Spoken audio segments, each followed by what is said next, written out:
Bollywood silver screen presenting the happening. कहानी की शुरुआत होती है न्यूयॉर्क सिटी के सेंट्रल पार्क से, जहां पर बहुत सारे लोग वॉक कर रहे होते हैं। लेकिन तभी अचानक से सब के सब रुक जाते हैं और उनमें से कुछ लोग उल्टा चलना शुरू कर देते हैं। किसी को कुछ समझ नहीं आता कि ये क्या हो रहा है, क्योंकि कोई भी अपनी सेंसेस में नहीं है।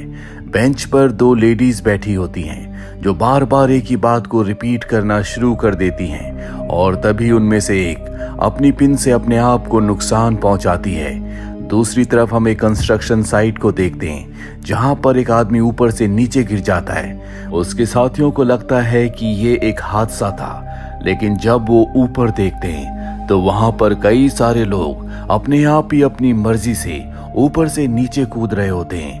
दूसरी तरफ हमें हाई स्कूल के एक टीचर एलियट को दिखाया जाता है जो अपने स्टूडेंट्स को नेचर के बारे में बता रहा होता है। वो कहता है कि नेचर के ऐसे बहुत सारे रहस्य हैं जिनके बारे में इंसानों को कुछ नहीं पता। अब स्कूल में एक इमरजेंसी मीटिंग बुलाई जाती है जिसमें सभी को बताया जाता है कि हमारे शहर पर शायद किसी ने हमला किया है। हवा में कोई जहरीली गैस छोड़ी गई है जिस वजह से लोग अपने आप को ही नुकसान पहुंचा रहे हैं। इसीलिए सबको शहर से निकलने की सलाह दी गई है। और अब एलियट अपनी वाइफ, अपने एक दोस्त और उसकी बेटी के साथ ट्रेन से फिलाडेल्फिया के लिए निकल पड़ता है। पर जल्दी इन्हें इन्फॉर्म किया जाता है कि वो जहरीली गैस यानी कि वायरस अब फिलाडेल्फिया में और आसपास के शहरों में भी फैल चुका है, जिसका मतलब ये है कि अब फिलाडेल्फिया जाने का कोई फायदा नहीं है। तभी ट्रेन एक सुनसान जगह पर रुक जाती है।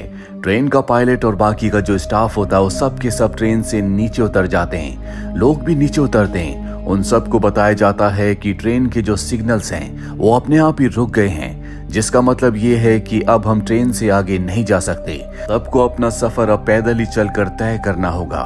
वहीं फिलाडेल्फिया शहर के एक पार्क में बहुत सारे लोग वॉक कर रहे होते हैं। तभी एक हवा का झोंका आता है, जिसके बाद सब के सब रुक जाते हैं और अपने आप को नुकसान पहुंचाना शुरू कर देते हैं। वहीं एलियट का जो दोस्त उसके साथ होता है उसे पता चलता है कि उसकी वाइफ जो कि बॉस्टन शहर में थी वो अब प्रिस्टन के लिए निकल पड़ी है।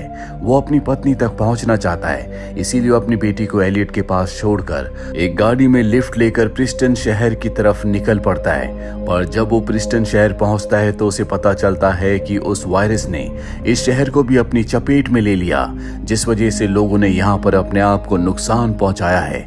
और तभी वो आदमी जो गाड़ी चला रहा था उसके दिमाग पर भी वायरस का असर हो जाता है, जिस वजह से वो गाड़ी की स्पीड बढ़ा देता है और गाड़ी को एक पेड़ से टकराता है, जिसमें सबकी मृत्यु हो जाती है। लेकिन एलियट का दोस्त बच जाता है। वो गाड़ी से बाहर उतरकर बीचों बीच बैठ जाता है और अब उसे भी वायरस ने अपनी चपेट में ले लिया है, जिस वजह से वो भी अपने आप को नुकसान पहुंचाता है और उसकी भी मृत्यु हो जाती है। वहीं एलियट को दिखाया जाता है जो एक वायरल वीडियो को देखता है जिसमें एक आदमी जो कि जू में काम करता था वो जानबूझकर शेर के पिंजरे में चला जाता है, जिसके बाद शेर उसे मार देते हैं। और जब उसके साथ ऐसा हो रहा था तो ना वो चीख रहा था ना चिल्ला रहा था, मानो उसे दर्द का एहसास ही नहीं है। साथ ही यहाँ पर अब न्यूज में बताया जाता है कि ये किसी आतंकवादियों ने हमला नहीं किया, ना ही किसी देश की साजिश है। ये सारी घटनाएं नॉर्थ ईस्ट से शुरू हुई, जहाँ पर एक बहुत बड़ा न्यूक्लियर प्लांट है। हो सकता है कि न्यूक्लियर प्लांट से रेडिएशन लीक हुआ हो, जिस वजह से लोगों के दिमाग पर असर पड़ा और उन्होंने अपने आप को नुकसान पहुंचाया। एलियट अब तय करता है कि वो नॉर्थ ईस्ट के इलाके से बहुत दूर चला जाएगा, इसीलिए वो एक आदमी और उसकी पत्नी से लिफ्ट लेता है। ये दोनों के दोनों नर्सरी चलाते हैं। वो आदमी एलियट को बताता है कि मुझे लगता है कि ये जो कुछ हो रहा है शायद पेड़ पौधों की वजह से हो रहा है, वही जहरीली गैसेस को रिलीज कर रहे हैं। ठीक उसी तरह जब उनके ऊपर बहुत सारे कीड़े चले जाते हैं तो वो आपस में कम्युनिकेट करके एक खास तरह के केमिकल को रिलीज करते हैं, जिससे कीड़े भाग जाते हैं। और अब शायद पेड़ पौधे चाहते हैं कि हम इंसान उनसे दूर रहें। और एलियट को उसकी बात पर, उसकी थ्योरी पर बिल्कुल विश्वास नहीं होता। अभी आगे सड़क पर देखते हैं जहां पर बहुत सारे लोग पड़े होते हैं। ये समझ जाते हैं कि उस गैस का, उस वायरस का असर वहां पर है। यहाँ पर इन्हें और भी बहुत सारे लोग मिलते हैं जो इन्हें बताते हैं कि सड़क के आगे और पीछे दोनों जगह उस वायरस ने अपना असर छोड़ दिया है, यानी कि आगे जाना और पीछे जाना दोनों ही तरह से खतरनाक होगा। साथ ही ये अंदाजा भी लगाते हैं कि ये जो कुछ हो रहा है यानी कि वायरस का जो असर है वो सड़क के रास्ते पर है, इसीलिए हमें दो अलग ग्रुप्स में बांटकर दूसरे रास्ते से जाना होगा। पास ही में एक छोटा सा गांव है, हम जल्दी वहां पर पहुंच जाएंगे। और अब सब ऐसा ही करते हैं। एलियट जिस ग्रुप का हिस्सा होता है वो छोटा होता है, जो कि आगे चल रहा होता है, और पीछे बड़ा ग्रुप आ रहा होता है। और तभी पीछे वाले ग्रुप में, जो कि बड़ा ग्रुप है, उसकी तरफ एक हवा का झोंका आता है, जिसके बाद सब के सब उस वायरस से इन्फेक्टेड हो जाते हैं। वो अपना दिमागी संतुलन खो बैठते हैं, सब अपने आप को नुकसान पहुंचाते हैं। एलियट पीछे देखता है जहां पर वो पूरा का पूरा ग्रुप अब मारा गया। उसे एक बात समझ नहीं आती कि वो और उसका ग्रुप इन्फेक्टेड क्यों नहीं हुआ। तभी वो पूरे के पूरे घटनाक्रम पर दोबारा से नजर डालता है और उसे समझ में आ जाता है कि सबसे पहले इस वायरस ने अपना असर एक पार्क में दिखाया था, जहां पर बहुत सारे पेड़ पौधे थे और सड़क के किनारे जो जो लोग चल रहे थे उन पर भी इस वायरस ने अपना असर दिखाया, क्योंकि सड़क की दोनों तरफ बहुत सारे पेड़ होते हैं। साथ ही उसे ये भी याद आता है कि कुछ वक्त पहले उसने एक आर्टिकल पढ़ा था जिसमें वैज्ञानिकों ने लिखा था कि ऑस्ट्रेलिया में पानी में उन्हें कुछ ऐसे बैक्टीरिया मिले जो कई लाखों साल पहले इस धरती पर थे, जो इंसानों के लिए बहुत खतरनाक हैं। उन बैक्टीरियाज की वजह से बहुत सारे फिशरमैन मारे गए थे। हो सकता है कि नेचर कुछ अपने आप में बदलाव ला रहा है, जिस वजह से यहाँ पर इंसानों को नुकसान पहुंच रहा है। और जो काम पहले पानी के बैक्टीरियाज ने किया था, अब वो पेड़ पौधे कर रहे हैं, क्योंकि इंसानों ने पानी के साथ साथ पेड़ पौधों को, पूरे नेचर को बहुत नुकसान पहुंचाया है। इसीलिए वो इंसानों को अपने आप से दूर करना चाहते हैं। साथ ही एलियट ये भी समझ जाता है कि पेड़ पौधे उन्हीं लोगों पर अपनी इन गैसेस को रिलीज करते हैं जो बहुत बड़े ग्रुप में होते हैं। अब इन्हें घर दिखता है, पर इससे पहले कि घर में शेल्टर लेते, ये देखते हैं कि एक बहुत बड़ा ग्रुप उसी घर की तरफ आ रहा है। इसीलिए घर से दूर चले जाते हैं। और अब जब वो पूरा का पूरा ग्रुप घर के अंदर जाता है, तभी उनके दिमाग पर भी असर होना शुरू हो जाता है। वो अपना मानसिक संतुलन खो बैठते हैं, जिसके बाद वो सब अपने आप को नुकसान पहुंचाते हैं।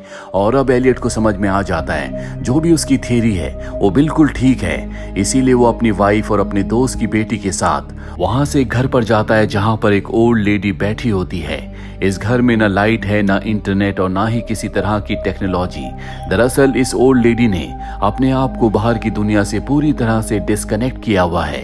एलियट कहता है कि मैं अपने परिवार के साथ यहाँ पर रुकना चाहता हूँ। शुरू में वो ओल्ड लेडी मना कर देती है, पर एलियट के रिक्वेस्ट करने पर वो उसकी बात मान जाती है। एलियट को पता है कि यहाँ पर किसी तरह का कोई खतरा नहीं है। हालांकि एलियट उस ओल्ड लेडी को बताना चाहता है कि बाहर की दुनिया में क्या चल रहा है, पर उसे बाहर की दुनिया की किसी न्यूज से कोई मतलब नहीं है।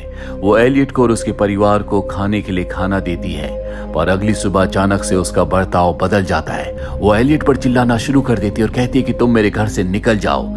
जिसके बाद वो घर के बाहर गार्डन में जाती है और अचानक से रुककर वो उल्टे पैर चलना शुरू कर देती है। तो देखकर एलियट हैरान हो जाता है। उसे समझ में आ जाता है कि पेड़ पौधों ने अब इस ओल्ड लेडी को भी अपना शिकार बना लिया है।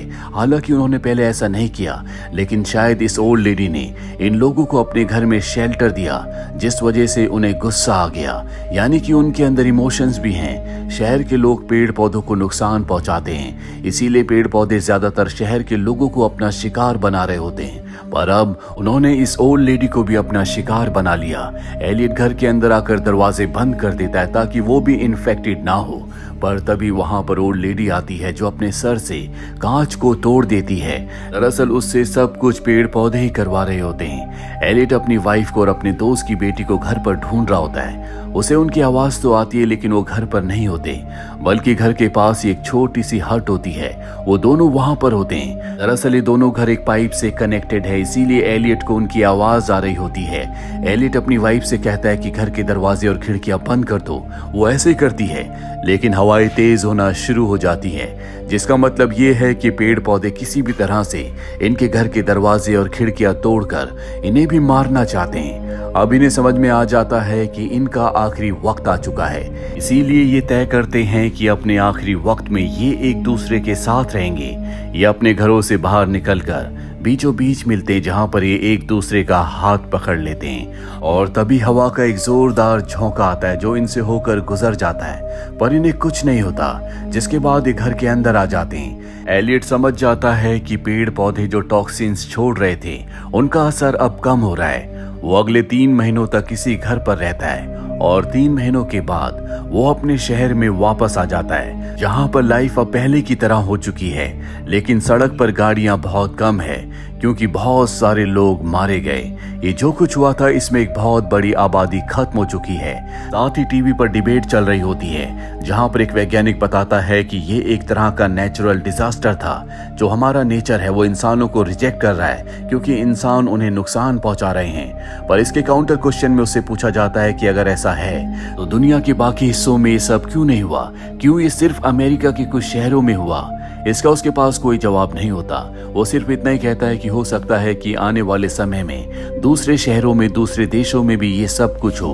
वहीं हमें पेरिस के गार्डन को दिखाया जाता है, जहां पर 2 दोस्त छुट्टियां मनाने के लिए आए थे।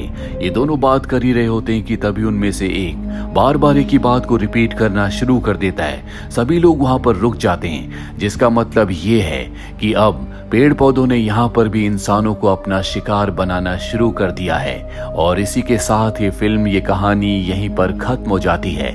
उम्मीद करते हैं कि ये कहानी आपको पसंद आई होगी।